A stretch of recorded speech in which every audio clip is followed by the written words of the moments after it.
Hello বন্ধুরা, রাধে রাধে। তোমরা কেমন আছো? আমরা খুব ভালো আছি। চলে এলাম সুন্দর একটা ভিডিও নিয়ে। আজকে হচ্ছে 11 তারিখ মঙ্গলবার। তো কি মনে হলো আজকে একটুখানি গোপালকে অন্যরকম খেতে দেওয়া যাক। তো প্রতিদিনই তো চিড়ে প্রসাদ দিই, তো আমি ভেবে আমি ভেবেছিলাম চিড়ে আনতে যাব। তো বাজারে গিয়ে চিড়ে নিয়ে এসেছি, চকলেট সবই নিয়ে এসেছিলাম। দেখো এখন বাজে হচ্ছে 12:30। তো ভাবলাম যে না, একটু ভাত করে দেওয়া যাক। তো দেখতে পাচ্ছি চিড়ে মানে চকলেট সবই এনেছি, কিন্তু তারপর কি মনে হলো না, একটু ভাত আলু ভাজা করে দিই, অনেকদিন তো দেওয়া হয় না। তো সেই জন্য দেখো সেই ভাবনা তেমন কাজ। তারপর দেখো দুটো আলু নিয়ে নিয়েছি, চারদিকে দেখা এক থালা ভর্তি চাল নিয়ে এসেছি উপর থেকে। তো তো এবার তো ভাতটা রান্না করতে হবে, জানো তো, ভাত রান্না করতেই হবে। না, গোপাল যখন আমার মনে যখন হয়েছে নিষে, তাহলে গোপাল চেয়েছে, গোপাল চাহিদা মানে আমার চাহিদা। আর জানো তো, এই যে থালাটা দেখছো, এটা না ভাই আমার একটা কী বলবো, শ্রাদ্ধ বাড়িতে গিয়ে ভাই পেয়েছিল, ব্রাহ্মণ হয়ে খেয়েছিল বলে। তো যাই হোক, ভাইয়ের বাবা প্রথম থালা, এটা আমি এঁঠো করতে চাই না, শুধু জাস্ট চালটা নামার জন্যই আমি এটা করেছি। তো চলো দেখো, চালটা তো ভালোই চালটা। তো চালটা ভালো করে আগে 3বার করে ধুয়ে নিই। জানি আমি, ঠাম্মি বলে নাকি চাল নাকি 3বার করে ধুতে হয়। তো প্রতিটা চালই যখন নিই, চালটা 3বার করে ধুয়ে নিই, ভালো করে এই নোংরাগুলো পরিষ্কার করে হয়ে যাবে। তো 3বার করে এরকম করে ঝাঁকি মানে একদম জলটা ঝরিয়ে নিয়েছি। দেখতে পাচ্ছি চালটা কিন্তু ভালো করে পরিষ্কার করে ধুয়ে নিয়েছি। আর এই দিকে কিন্তু এবার এই মগের জলটা ফেলে দিয়ে এলাম, কারণ প্রচণ্ড ভর্তি হয়ে গেছিলো, নানির জায়গাটা পুরো ভিজে যেত যদি হাত থেকে একটু পড়ে যায়।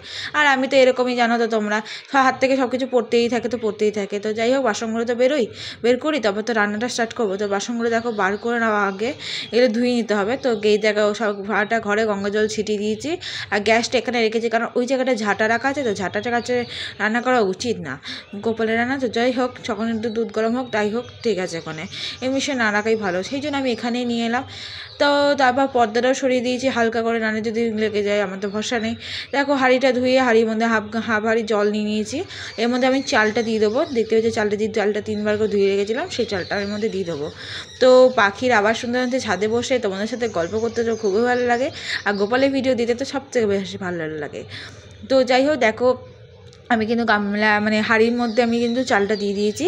এবার ভাতটা বসিয়ে দেবো। ভাতটা দেখো মুখে ঢাকা রেখে দিয়ে বসিয়ে দিয়েছি। এবার সেটা হতে বাকি কাজগুলো করে নেওয়া যাক। গোপালকে কিন্তু এখনও স্নান করানো হয়নি, আর এগুলো গোছগাছও করতে হবে। তো ভাতটা দেখো ফুটে গেছে বলে মুখে ঢাকনাটা সরিয়ে দিয়েছি।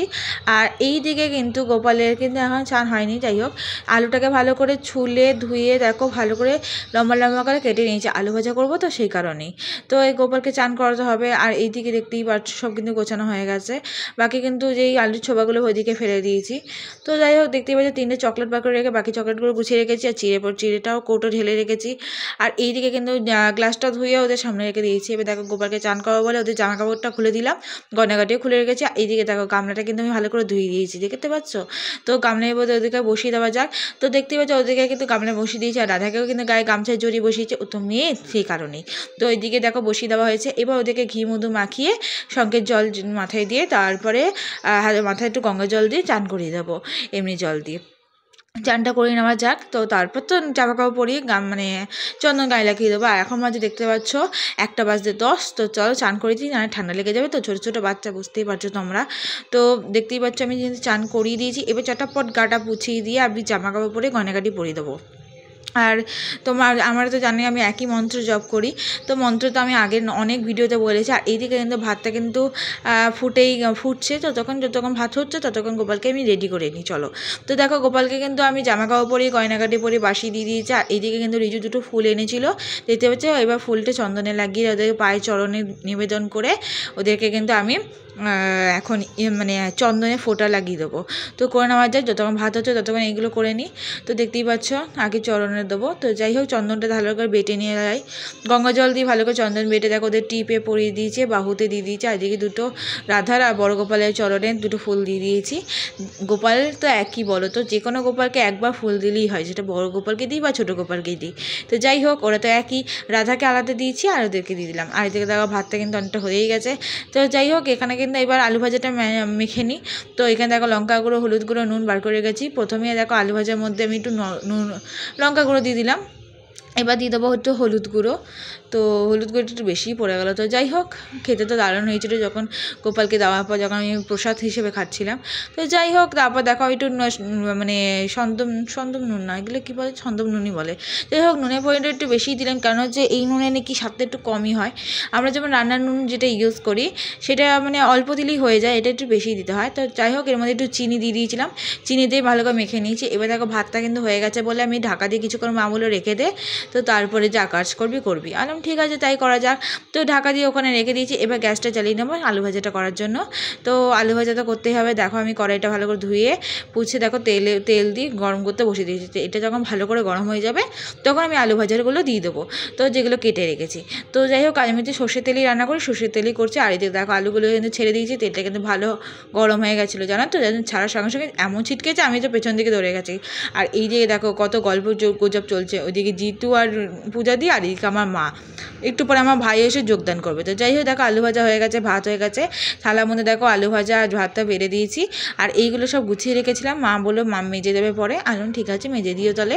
তো এদিকে দেখতে পাচ্ছ সব গোছানো আছে, আর এদিকে দেখতে পাচ্ছ থালাটা। আমি মাকে বললাম মা একটু ভিডিও করো, ততক্ষণ আমি গোপালকে ভোগ দিই।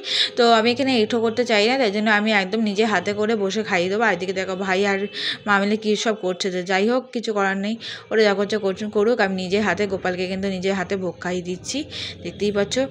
ভোগ তো খাওয়ানো হচ্ছেই। এদিকে দেখো নিজে হাতে খাওয়ানোটা মানে কী একটা বড় ব্যাপার, যে কী বলবো বলতো। এই ভাগ্যটা কার থাকতে পারে বলো তো, সবারই থাকে যদি তোমরা নিজে হাতে খাওয়াতো। কেউ তো ভোগ বেড়ে দিয়ে চলে যাও নাম করে, সেটাও হয়, সে তো নিজে হাতে খেয়ে নিচ্ছে, কিন্তু নিজে হাতে খাওয়ানোটা সবচেয়ে বেস্ট বলে আমার মনে হয়। আমি নিজে হাতেই করে খাওয়াই। তো যাই হোক, নিজে হাতে করে তিনজনকে খাইয়ে দিচ্ছি, দেখতেই পাচ্ছ। খাইয়ে দেওয়ার পর এরপর থালাটা রেখে এসে জল খাইয়ে মুখ পুছিয়ে দেবো, মুখটা ধুইয়ে দেবো, কারণ মানে এঁঠো লেগে গেছে বুঝতেই পারছো। আর রাধা জামাই দেখছো এঁঠো পড়েও গেছে। তো যাই হোক, প্রণাম করে নেওয়ার পর দেখো প্লেটটা রেখে আসবো। প্লেটটা রেখে দেখো জল খাইয়ে দিয়ে মুখ পুছিয়ে দিচ্ছি। তো মুখ পোছানো হয়ে গেছে। এই দিকে দেখো আমার কিন্তু এখানে খাওয়ান দাওয়ান হয়ে গেছে। আর একটু প্রসাদটা ওখানে রেখেছি, পরে নিয়ে চলে যাব। তো ধূপকাঠি দিয়ে তো আরতি করতে হবে, কারণ আরতি তো করতে হবে, দেখতেই পাচ্ছি ধূপকাঠি ধরিয়ে নিয়েছি, আরতি করে দিয়েছি। তো এইভাবে প্রসাদ থেকে ওপরে নিয়ে খেয়ে নেবো। আর এই দেখো অবস্থা। তো ভিডিওটা কেমন লাগলো কমেন্টে জানাবে। ভিডিওটা ভালো লাগলে আগে লাইক কমেন্ট শেয়ার করতে বলুন, চ্যানেল সাবস্ক্রাইব বসে থাকে এখনও। তো টাটা।